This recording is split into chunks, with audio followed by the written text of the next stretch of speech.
Ladies and gentlemen, welcome back once again to the Evan Here's Culture campaign. And that's right, we're in a new set. Is it the worst one yet? Well, it certainly beats that fucking stairwell. So is there going to be a bit in this episode, some sort of little sketch, some fun thing? No.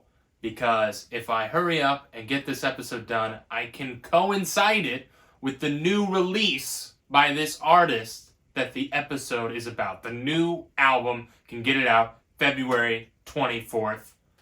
And that is bit enough.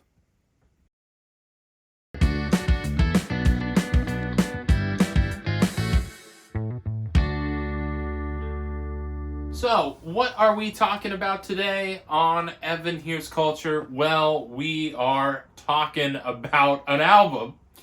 Seems to happen on a lot of episodes of this show. And that album is called In a Poem Unlimited by U.S. Girls. It's a 2018 album, and my experience listening to it, I've heard it a few times at this point, I think was incorrectly colored that first time by assumptions I had just based on the name U.S. Girls. Because when I heard that being the name of the artist, I thought, well, indie rock band, of course, and not only indie rock band called U.S. Girls, none of the members will be girls. That was my guess. And my guess was wrong because U.S. Girls is actually a solo project by an artist called M.A.H. And I was horribly mistaken. Now, later on in this show, there's an album by a band called Girls. Will they be an indie rock band of all men?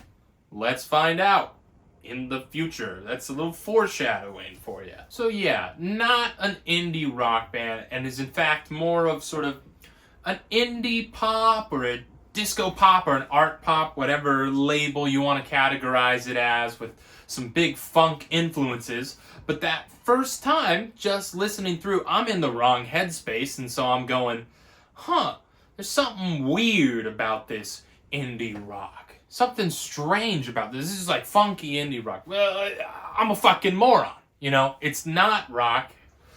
Not necessarily at all. There's a rock influence, but it's much more leaning in the pop direction, especially with M.A.H.'s vocals, which are pretty exciting throughout. I think what really clued my brain into this being a poppier album than I was anticipating, beyond just all the Wikipedia genre listings of this telling me it's a pop album, is the third song in the album, M.A.H., which is my favorite song on this thing. Stands for Mad as Hell, and the reason why the poppiness of it pops out is because it really, and I'm not the first person to make this comparison, but I caught it on my own, really sounds like an ABBA song. One of those great ABBA ballads, because we all know ABBA, one of the best pop groups ever. Under Attack, Under Attack, I'm being taken.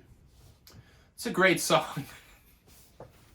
It hits vocally, at least, and in the sort of rhythm and the drums, it's really capturing that ABBA sensibility. I would say where it's slightly different is in the production quality. The vocals are a little bit more buried in the mix than you would probably find on that crystal clear ABBA sound. That's not to say that they're super, super buried, but they're de-emphasized a little bit in a way that you'd never find on ABBA music. M.A.H. sounds like ABBA.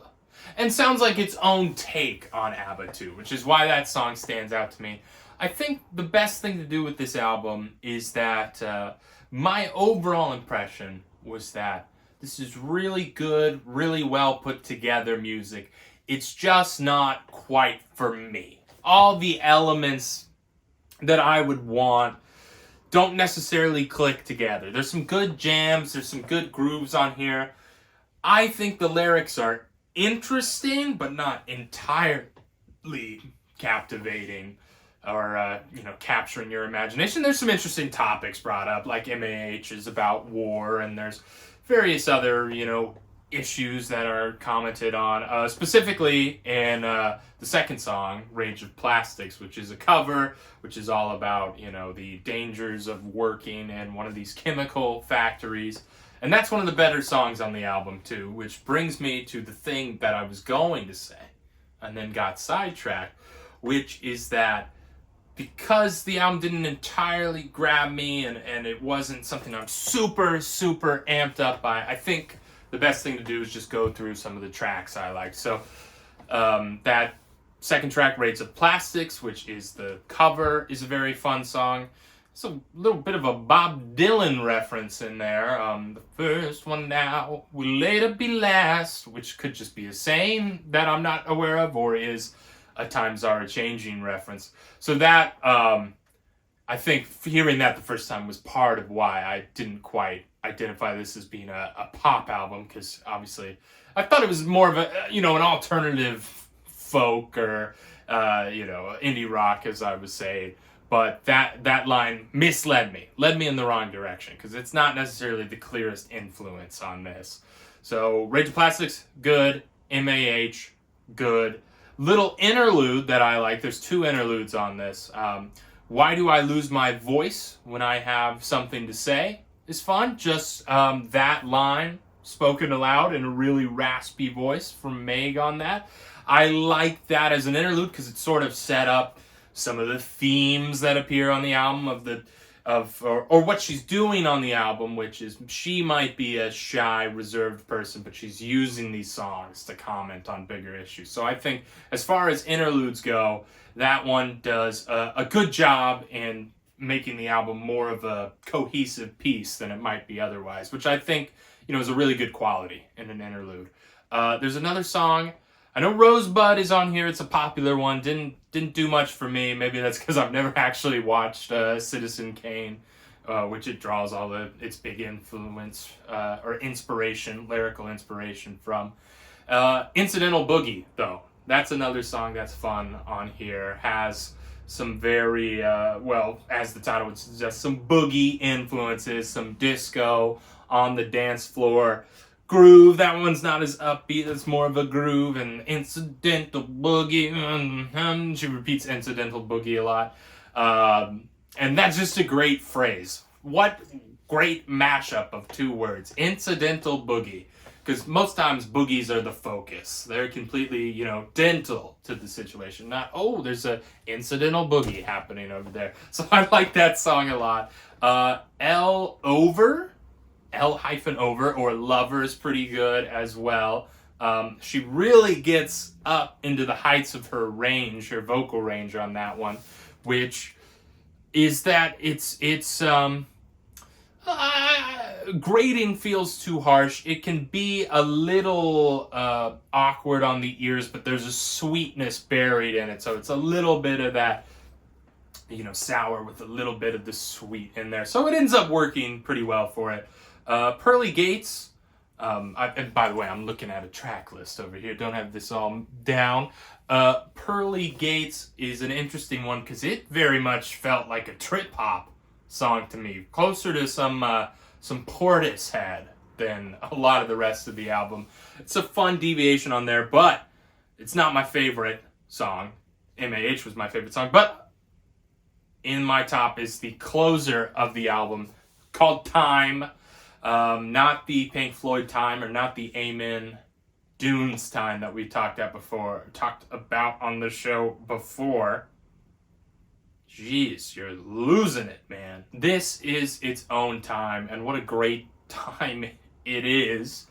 Because it's the longest song on the album by far. It's almost 8 minutes, and a lot of that is a good 4 minutes of that has vocals, and there's at least 3 or 3.5 minutes of total instrumental jam, and the jam is great. All the musicians that she works with to bring this project to life are really talented musicians. There are a lot of good tracks on here to listen to, and I mean, it is an album as a whole in that all the songs sort of, the structures are different, of course, but they all approach not the same themes, but approach themes in a similar way. And so it is a cohesive album. It's just not. It's just I don't know what This is the difficult thing, is determining what is it about it that didn't really click for me. I think maybe it's just the lyrical content, as I was saying, didn't necessarily capture my imagination or take me into Meg Remy's life, or there was sort of a storytelling quality to it, but it just did not do it for me. So I think that's one thing that could sort of improve. And I think, it's being a pop record, it's being an indie pop record, but it somewhat lacks, and I guess this is where the indie alternative sensibilities come in. It somewhat lacks really strong hooks, really strong poppy choruses.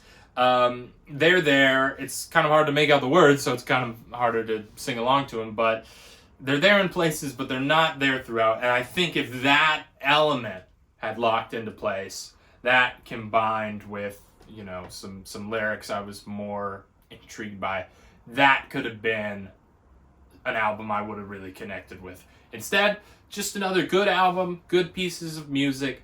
Didn't feel like it had much that was really for me, up my alley completely. There's tracks I will return to.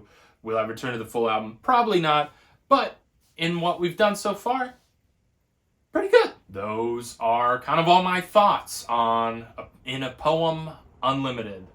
So to all the fans out there, all the new viewers, all the bots out there who inflate the view counts on these things, thank you so much. Keep hearing culture. Keep seeing Evan. Culture out. I don't know if this episode's going to be releasable. So rambling.